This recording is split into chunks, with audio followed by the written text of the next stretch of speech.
ధైర్యం ఉండాలి. ధైర్యం లేకపోతే ఏ ధర్మాన్ని ఆచరించలేరు. క్షమాగుణం ఉండాలి. దమము, ఓపిక ఉండాలి. అస్థేయం అంటే ఇతరుల సొమ్ము తస్కరించేటువంటి గుణాలు ఉండకూడదు. అదే దొంగతనం అంటారు. స్థేయము అంటే దొంగతనం, అస్థేయం అంటే చేయకూడదు అని. అస్థేయం ఈ రకంగా అస్థేయం. శౌచం ఇంద్రియ నిగ్రహ అంటే మన శరీరం ఎప్పుడు శౌచంగా శుద్ధంగా ఉంచుకోవాలి, శుచి శుభ్రతగా. మన ఈ పరిసర వాతావరణాలు, మన ఇళ్లల్లో కానీ ఎక్కడ కూడా అశుద్ధాలు ఉండకుండా నిరంతరం గాలి శుద్ధం కావాలి. అంటే శుద్ధం కావాలి అంటే అగ్నిహోత్రం చేయాలి. ఈ రకంగా శౌచం ఇంద్రియ నిగ్రహ. ధీర్విద్య, దీహి అంటే మంచి బుద్ధి. మంచి బుద్ధి ఉండాలి. విద్య, మంచి విద్య వస్తుంది. సత్యము, ఏ మాట మాట్లాడినా ఏ పని చేసినా సత్యానికి విరుద్ధంగా ఉండకూడదు. అక్రోధో అంటే క్రోధము లేకుండా శాంతియుతంగా జీవించాలి. దశకం ధర్మ లక్షణం. ఈ 10 గుణాలు ధర్మానికి లక్షణాలు. ధర్మం అంటే ఏదో కాదు. ఈ 10 గుణాలు ఒకవేళ తెలియకపోతే, గుర్తు లేకపోతే, మను మహర్షి ఇంకొక ఒక ఋషి చెప్పాడు. ఆయన పేరు వైశేషి కనాద మహర్షి. యతో అభ్యుదయ నిశ్రేయస సిద్ధి సధర్మ అంటే ఏ పని చేస్తే అభ్యుదయం కలుగుతుందో, ఏ పని చేస్తే నిశ్రేయసమైన మోక్షము లభిస్తుందో, ఇహలోకంలో అభ్యుదయం కలగాలి, ఆ పని చేస్తే నిశ్రేయస సిద్ధి సధర్మ, అవియే ధర్మములు అని కనాద మహర్షి చెప్పాడు. అంటే గుర్తుపెట్టుకోండి, మీకు ఇవన్నీ గుర్తు లేకపోయినా ఏ పని చేస్తే అభివృద్ధి అవుతుంది, సమాజం కానీ వ్యక్తులకు కానీ మేలు జరుగుతుంది, ఏ పని చేస్తే మనకు చివరిలో మోక్షం వస్తుంది, భగవంతుని చేరుకుంటాము అని తెలుసుకొని చేయండి. అది ఏ సధర్మ. కాబట్టి ఈ యొక్క నీతులు రీతులన్నీ వేదాల్లో భగవంతుడు ఇచ్చాడు. వాటిని ఋషులు మనకందరికీ పంచిపెట్టారు. ఋషులు రాసినటువంటివి, వేదాల అర్థాలన్నీ తీసి రాసినటువంటివి ఉపనిషత్తులు అంటారు. వాటిని మిగతా ఇతర బ్రాహ్మణాలు, అరణ్యకాలని ఒక్కొక్క ఋషి రాసిన దానికి ఒక్కొక్క పేర్లు పెట్టారు. అంటే వేదాలు అట్లనే ముడిగా ఉంటే ఎవరికి అర్థం కావు కదా. అదంతా గొప్ప సంస్కృత భాష. వేద జ్ఞానం అంటే భగవంతుని భాష. అటువంటివి అర్థం కావాలంటే ఋషులు తమ యొక్క ధ్యాన దృష్టిలో, సమాధిలో వాటిని దర్శించి భగవంతుని తెలుసుకొని ఆయనను ద్వారా ఆ యొక్క జ్ఞానానికి, ఆ యొక్క మంత్రాలకు భాష్యము రాసి పుస్తకాలు, గ్రంథాలు తయారు చేశారు. అవన్నీ మాత్రమే భగవంతుడి జ్ఞానం అవుతుంది. కానీ అష్టాదశ పురాణాలు, అమ్మయ్య బుక్కులు, ఇంకొక అమ్మ బుక్కులు, ఇంకొక అయ్య బుక్కులు, ఇవన్నీ పురాణాలు ఎన్ని చదివినా కూడా జ్ఞానవంతులు కారు. ఎందుకంటే వాటిలో మానవులు రచించినవి కాబట్టి కొన్ని అబద్ధాలు ఉంటాయి, కొన్ని నిజాలు ఉంటాయి. పొరపాటు పడితే మనం అబద్ధాల వెంబడిపోతాం. అంతే, సత్యం కనుక్కోలేము. కానీ మాలాంటి వాళ్ళము కనుక్కుంటాము ఏది సత్యము, ఏది నిజము అని, అబద్ధము అని. ఆ రకంగా తెలియాలంటే మీకు ఈ యొక్క వేద జ్ఞానం అనేది మీరు నేర్చుకోవాలి. వాటికి సంబంధించిన అటువంటి గ్రంథము కూడా మీకు అందజేయాలని నేను అనుకుంటున్నాను. ఎందుకంటే ఊరికి మేము చేస్తిమి పోతిమి, మీకు ఏ జ్ఞానము తెలియకపోతే అది కొంచెము వ్యర్థంగా ఉంటుంది, మీకు ఏమీ ఎక్కదు. కాబట్టి భగవంతుడు చెప్పిన దానికి ఆ రకంగా మానవులు ఎందరో ఉన్నారు. చూడండి, చాణక్య మహర్షి చెప్పాడు ఒక చోట, మాతృవత్ పరధారేషు పరద్రవ్యేషు లోష్టవత్ ఆత్మవత్ సర్వభూతాన్ని ఇయ పశ్యతి సపండిత అంటాడు. అంటే పరస్త్రీలను తల్లితో సమానంగా భావించాలి.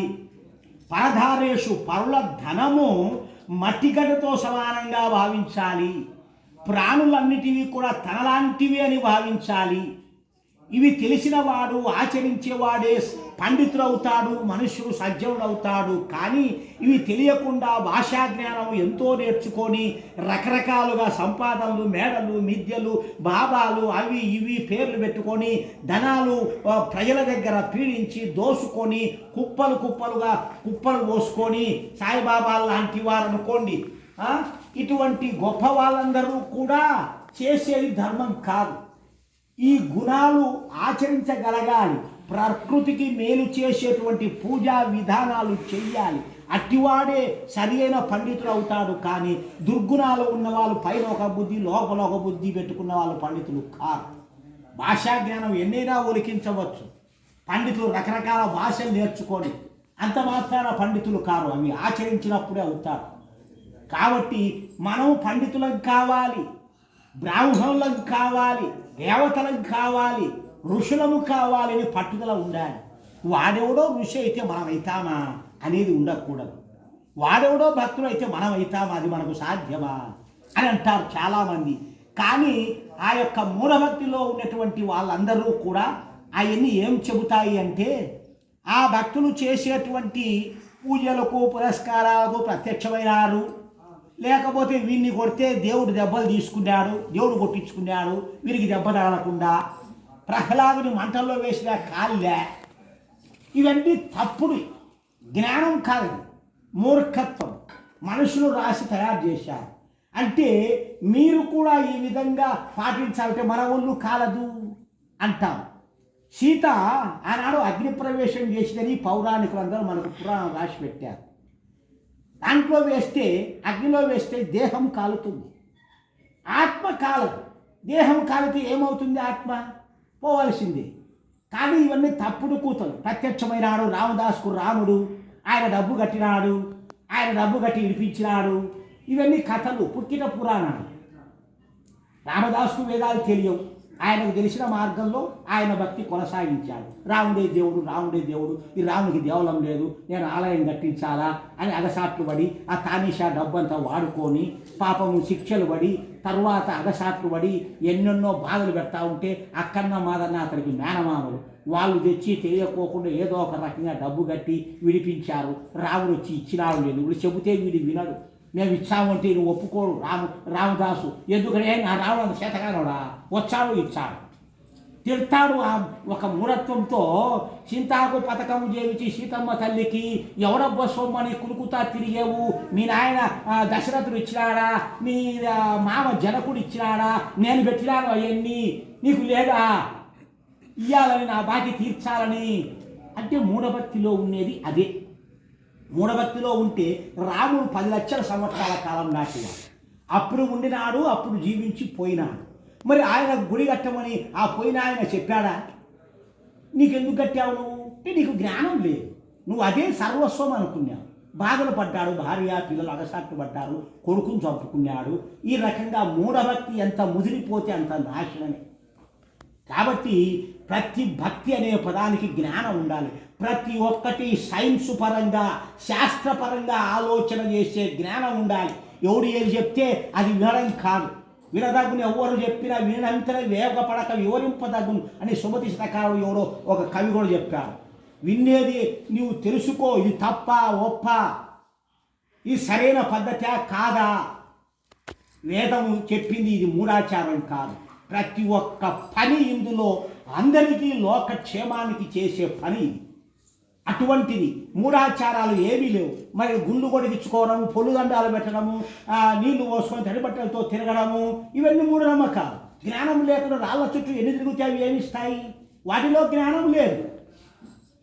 జ్ఞానం ఉంటే నీకు ఇస్తాయి. జ్ఞానమైన వస్తువును నీవు పూజించాలి. జ్ఞానమైన వస్తువు ఏంటంటే ఇదే వేదం. ఈ వేదం ప్రకారం నువ్వు చెప్పిన పని, నేను చెప్పిన పని ఇదిరా, నువ్వు చెయ్యి. నేను చెప్పిన అలవాట్లు హింస చేయకుండా నీ విద్య నేర్చుకొని నువ్వు బ్రతుకు చెయ్యి అని చెప్పారు. మరి దాన్ని తెలుసుకోవాలి. మూఢభక్తి ఎంత మూర్ఖంగా ఉంటే అంత నష్టమే. ఇంత నామాలు పెట్టే ఏం రాదు, అంత నామాలు పెట్టే ఏం రాదు, ఏమీ రాదు. మనస్సులో త్యాగ గుణము, లోకుల పట్ల ప్రాణుల పట్ల మంచి గుణాలు, మంచి భావాలు ఉంటూ మనం సంపాదించే సంపాదన స్వచ్ఛమైన సంపాదనగా సంపాదించుకుంటూ అది భక్తి. దాన్ని ఎవడూ వినడు. ఆడికి పోయి ఇంత వేస్తే మాకు ఇంత వస్తుంది, ఇది పోతే ఇంత ముక్కుంటే మాకు ఇది ఇచ్చా అది ఇచ్చా ఇవన్నీ నీకు పుట్టించిన నాడే నీ జన్మంతయు కూడా భగవంతుడు ఎప్పుడు డబ్బులు రావాలి, ఎప్పుడు నీకు విద్య రావాలి, ఎప్పుడు ఏం జరగాలి నీకు రాసి పెట్టాడు. మధ్యలో మారదు, ఎప్పటికీ మారదు. ఈ జన్మ ఎంతవరకు ఉందో నీ చార్టు అంతవరకు అన్నీ ఇచ్చి పెట్టింటాడు. ఏ సమయానికి ఇది రావాలో అది వస్తుంది. మధ్యలో వీడెవడు? మధ్యలో ఈ బొమ్మలేవో ఇవి ఇచ్చాయా, ఇవి పుట్టించాయా మనల్ని? మన ఆత్మను ఒక శరీరంలో ఏ బొమ్మ ప్రవేశపెట్టింది? ఈ శరీరాన్ని ఏ బొమ్మ ఇచ్చింది? ఆలోచించండి. ప్రతివాడు దేవుడు పుట్టించా అంటాడు. దేవుడు ఎవరని చెప్పరు. ఆయమ్మ ఈయమ్మ ఈయప్ప ఆయప్ప అని ఎవరు చెప్తున్నారా? పుట్టించింది దేవుడు అంటే ఎవరు చెప్తున్నారా? ఎవరికి తెలియదు. ఆలోచనలే, జ్ఞానం లేదు. ఏం చెప్తారు? ఏం చెప్పరు. దేవుడు ఉండాలి, ఎంత అన్యాయం చేసి అంటారు. మరి అన్యాయం ఉండాలంటే ఆ దేవుడు ఎవర్రా అంటే చెప్పరు. సృష్టికర్త ఎవడు?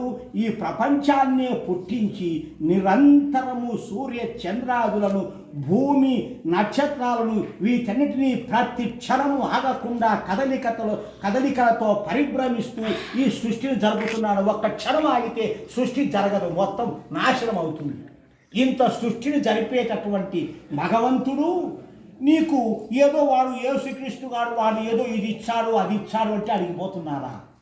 ఇది అజ్ఞానం. సాయిబాబా ఏదో ఇచ్చాడు అంటే అడిగిపోతారు. మధ్యలో వచ్చిన ఈ సాయిబు ఎవరయ్యా? మనుష్యులు వీళ్ళు. కనీసము జ్ఞానం బోధించేది ప్రవచనకర్తలు కూడా కారు. జ్ఞానం బోధించే వాళ్ళను ప్రవక్త అంటారు. మరి అటువంటి వాళ్ళు కూడా కారు వీళ్ళు. ఇప్పుడు టీవీలలో ఎంతోమంది పండితులను బోధిస్తున్నారు. టీవీలో ఎప్పుడు చెప్తా అంటారు, నువ్వు ఆ దేవాలయానికి తిరుగు, దానికి అభిషేకం చేయి, దీనికి ఈ 9 నవగ్రహాలు తిరుగు, ఆదివారం ఈ పూజ చేయి, ఈ పున్నమినోడు అమావాస్య రోజు ఇవి చెయ్యి అవి చెయ్యి. వీళ్ళకందరికీ వేదం తెలియదు, క్షుణ్ణంగా తెలియదు అని చెప్తున్నాను. వేదం తెలియదు.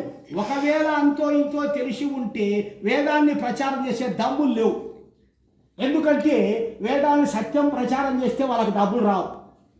టీవీలలో వాళ్ళని ఉండనియరు, ఛాన్స్ కూడా ఇవ్వరు, డబ్బులు రావు. మళ్ళీ బ్రతకడానికి సంపాదించుకోవడానికి హోదాలు పరపతులు ఎక్కడి నుంచి వస్తాయి? సత్యాన్ని ఆచరిస్తే ఇవి రావు అని చెప్పి సత్యాన్ని ఆచరించరు, సత్యాన్ని ఎవరికి చెప్పరు. కాబట్టి సత్యము తెలుసుకోండి. నేను చెప్పిన వాటిలో ఏదైనా అసత్యం ఉంటే ఎవరైనా అడగవచ్చు, నిర్మోహమాటంగా అడగవచ్చు. అమ్మ ఆడోళ్ళు కానీ మగోళ్ళు కానీ ఎవరన్నా కూడా తప్పు ఉంటే అడగచ్చు. దానికి సమాధానం శాస్త్ర ప్రకారం మీకు చెప్పి తీరుతాను. ఎన్నో డౌట్లు ఉంటాయి నిత్య జీవితాలలో.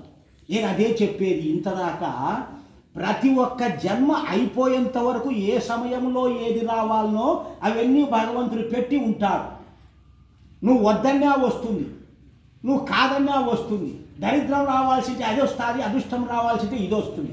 ఏది ఉందో నీ జాతకం మనకు తెలియదు. జన్మ అయిపోయిన తర్వాత అట్లే జరుగుతుంది. ఈ పొద్దు ఈ పూజ చేస్తే నీకు దరిద్రం పోతుంది, నీకు డబ్బులు వస్తాయి దండిగా అని వాళ్ళు చెప్తారు. మధ్యలో మార్చడానికి వీడేవాడు? దేవుని గుమస్తానా? దేవుడు రాసిందే దేవుడు మార్చడు. ఆయన రాసిందే మార్చడు. ఆయన అజ్ఞాని అవుతాడు. ఒక తప్పులో ఒక మాట చెప్పి వద్దులే ఇప్పుడు వీడికి ఇది రాస్తాములే అని ఎట్లా రాస్తాడు? కాబట్టి భగవంతుడు అంటే నిరంతరం మనల్ని బ్రతికిస్తున్నవాడు. మనలో ఉన్నాడు దేవుడు. దేవుడు లేకపోతే మనం బ్రతకలేము. ఈ నిరంతరం ఈ గాలి ప్రాణశక్తులు పీల్చుకుంటున్నాం. ఈ ప్రాణశక్తుల ద్వారా లోపల ఎన్ని పని జరుగుతున్నాయి?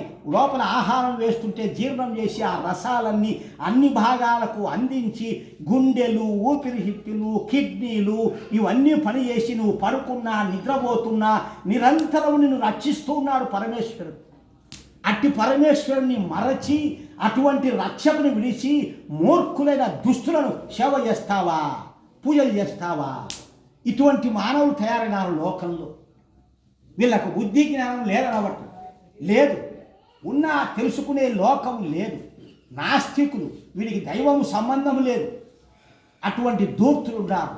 చూడండి, మేము నిద్రపోతాన్నాడు ఒక నీ ప్రమేయం లేకుండా నీ గుండె ఆడుతుంది కదా. ఇదంతా తయారు చేసి పెట్టాడు సృష్టికర్త. నిన్ను బ్రతికి ఎంత ఆయుష్ ఉందో అంతవరకు నీ రక్షణ ఆయనదే. అంతవరకు బ్రతికించి తీరాలి. నువ్వు ఊరుకున్నా దేవుణ్ణి తిట్టినా నిన్ను బ్రతికించాలి. అయితే నువ్వు తిట్టినా కొట్టినా ఏం చేసినా పాపాలు ఏమైనా జరిగితే మళ్ళా దేవులో వేస్తాడు. ఇప్పుడు ఉంది పో నా కొడక నీకు శిక్షలు వేస్తాడు. రోగాలు, దుర్భరాలు, దారిద్ర్యాలు ఇవన్నీ ఎన్నో వేస్తాడు. కాబట్టి ఈ జన్మలో మనకు సంపదలు వచ్చాయి, భోగములన్నీ అనుభవిస్తున్నాము, హాయిగా ఉన్నాము. కానీ ఈ జన్మ అయిపోతే అయిపోతుంది. సంపాదించుకున్నదంతా తిన్నాము. మళ్ళా జన్మకు కావాలి అంటే మళ్ళా పుణ్యం సంపాదించాలి. మళ్ళా పుణ్యం సంపాదిస్తే మళ్ళా జన్మలో కూడా వస్తాయి. ఇది బాగా తెలుసుకోండి. కాబట్టి వీటి కోసమైనా మనం మోక్షం కోసం ఒకటేసారి మోక్షానికి పోలేము. మన సుఖంగా ఆరోగ్యంగా ఆనందంగా ఉండడానికైనా పుణ్యకార్యాలు చెయ్యాలి.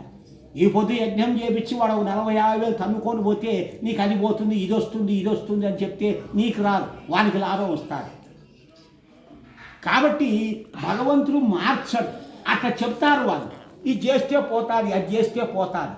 అదేమన్నా మంద తలకాయలు వస్తుంటే మాత్ర వేసుకుంటే పోతుంది, జ్వరం వస్తుంటే సూర్యేస్తే పోతుంది అనడానికి వాడు చేసే మంత్రాలు తంత్రాలన్నీ ఏమన్నా మాత్రలా మందులా?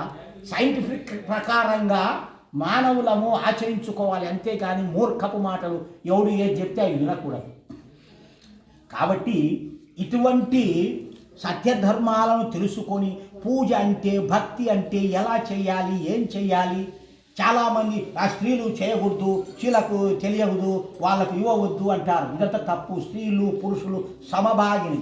ఇంకా చెప్పాలంటే స్త్రీలకే ఫస్ట్ క్వాలిటీ ఇచ్చాడు భగవంతుడు. వేదవాణి సరస్వతి స్త్రీనే, వేదమంతా స్త్రీ లింగంతోనే చెప్తారు.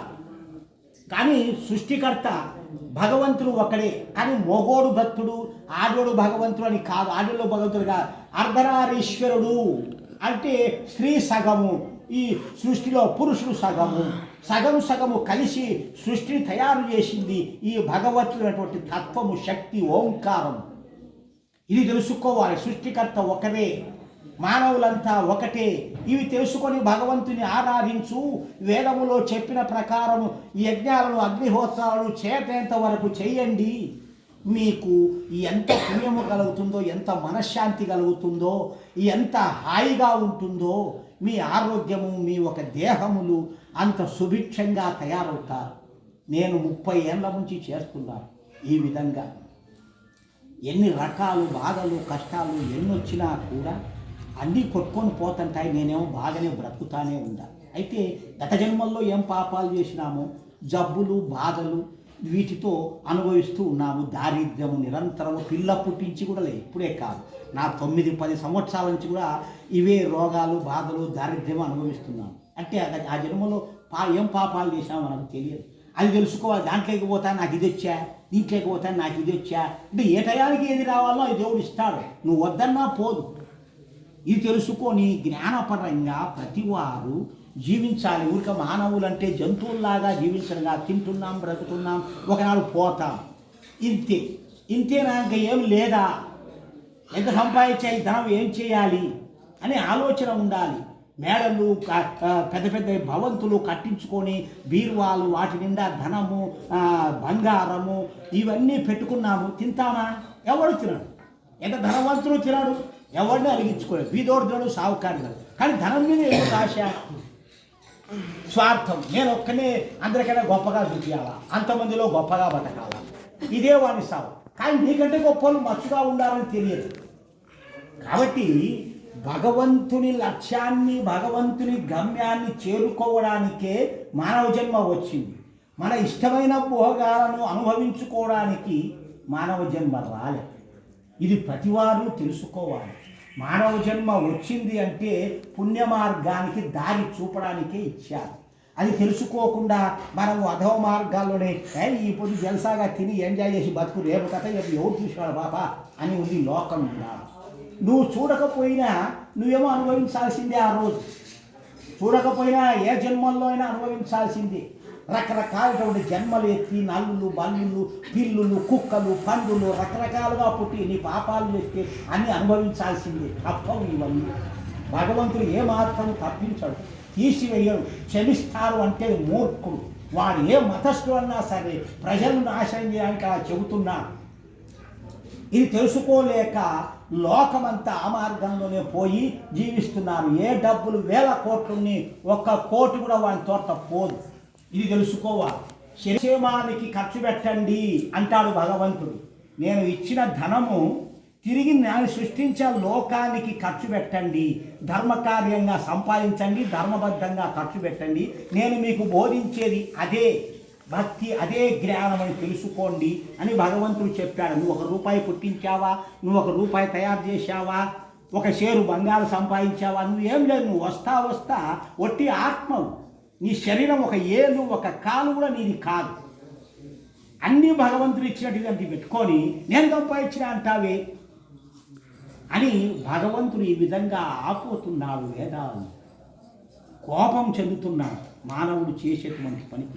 అయితే ఆయన ఏమంటాడు, మీ కర్మ మంచి చేసుకుంటే మంచి వచ్చాలి, చెడ్డ చేసుకుంటే చెడ్డ వచ్చింది ఆయన, నాదేం లేదు అంటాడు. భగవద్గీతలో ఉంది చూడు ఈ శ్లోకం, ఏ యయా మాం ప్రపద్యంతే తాం తదైవ భజామ్యహం మనువర్త్మానువర్తంతే మనుష్యాః పార్థ సర్వశా. ఇంట్లో ఎవరెవరు ఏ ఏ విధములుగా నన్ను తెలియగోరుచున్నారో వారిని ఆయా విధములుగా నేను అనుగ్రహించుచున్నాను అంటాడు. అంటే ఎవరెవడు ఏం చేస్తాడో వాడికి ఆ ఫలం ఇస్తున్నాను. అంతేగాని నన్ను తెలియక ఏదో రకరకంగా తెలుసుకొని యా బొమ్మకు ముక్కినా ఒకటే అన్యాలే, అందరికీ ఎవరెవరు కొలిచినా అంత ఇచ్చినా అన్యాలే అని అనుకోని అర్థం చేసుకుంటే తప్పు. అది నువ్వు ఎంతవరకు తెలుసుకున్నావో అంతవరకే నీకు వస్తుంది ఫలం. నువ్వు చెడుగా తెలుసుకుంటే చెడుగానే నీకు ఫలం వస్తుంది. నువ్వు చెడు పనులు చేస్తూ ఉంటే దేవునికి అందులో ఉన్న ఫలాలే వస్తాయి. చూడండి, మధ్య మాంసాలు దేవతలు కానీ పెడతారు ఆగతి అని, అవి తింటారు వీళ్ళే, వాటి వల్ల వచ్చే దుష్ఫలితాలుగా వీళ్ళే అనుభవిస్తారు కదా. కాబట్టి అప్పటికి దేవుడు ఏం చేస్తాడు, అది దేవుడు మనలో ఉన్నాడు అని ఒక శ్లోకం ఉంది, అనాదిత్వా నిర్గుణత్వ పరమాత్మాయమవ్యయ శరీరస్థోపి కౌంతేయ న కరోతి న లిప్యతే. అర్జున, గుణనాశన రహితుడైన వాడు పరమాత్మ.